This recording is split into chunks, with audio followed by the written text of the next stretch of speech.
What's up, guys? Welcome to DC Explores. It's me, Christopher. As you can see, the weather's pretty good because we are in the month of May and it is summer in Toronto. So there are a lot of activities that you can do in summer, and that is what we're going to cover in this video. So stay tuned. Without wasting any time, we're going to dive in. But before that, if you've not subscribed to this channel, do subscribe. It means a lot to me. So the first thing that we're going to talk about is the Toronto Islands. So if you've not visited Toronto Islands, you need to do so. And the best time to go is early in the morning. Like make sure like you go first thing in the morning because you'll avoid all the rush and you can explore everything. You can even rent a bike over there or take your own bike. There are various ways to go. You can go via a private water taxi or there's a ferry that goes through. So do check all those details out in the caption. So the second thing that we're going to talk about is Niagara. Like if you haven't visited Niagara yet, you should do so. And there are various ways from Toronto that you can travel to Niagara if you don't own a car. You can go via public transit, that's the GO train. And on weekend, it's just for $10. Like you can get a weekend pass and go to Niagara. And there are a lot of things that you can do in Niagara too. Like you should do the boat ride. Like it's an amazing experience. And also there are a lot of fun activities like the golf, like the mini golf, and then a lot of like games that you can play, VR activities. So do check that out. I can make an entire vlog on what to do in Niagara, but currently let's just stick to the basics and check all the details in the caption. So the third thing that we're going to discuss are the beaches in Toronto. So there are a couple of beaches. Actually, there are lakes turned into beaches. So like for example, the Woodbine, Balmy, there are a couple of them and it's a long stretch, so you can just walk across, bike over there, or just go for a chill evening, like or a chill afternoon.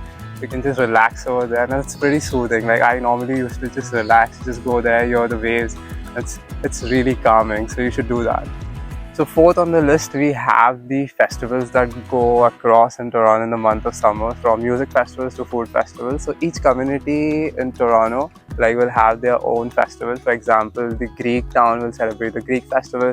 There are Indian festivals going on, and all these festivals will have a lot of food stalls, some music, and good interesting things going on. So do check that out. In terms of music festivals, last time I attended this Beaches Festival, it was a 3-day event and a lot of bands were playing over there. That was a very mesmerizing event.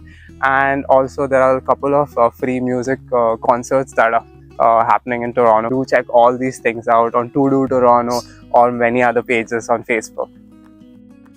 So the fifth thing, okay, enough of the drama, but the fifth point that we're going to talk about is the adventure activities. Like in terms of the adventures, like you can go for treetop trekking.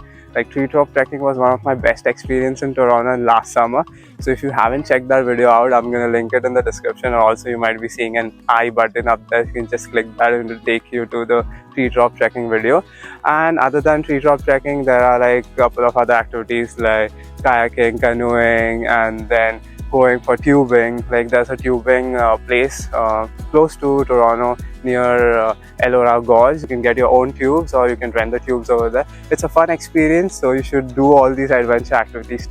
So the last thing that is on the list is hiking and camping. So in terms of hiking, you can like check this thing called as the All Trails app. You'll find all the trails and hikes around in Toronto or close to Toronto, and you can do multiple hikes. Also, I've like uploaded enormous number of videos on hikes and trails on my Instagram and YouTube. So do check that out too.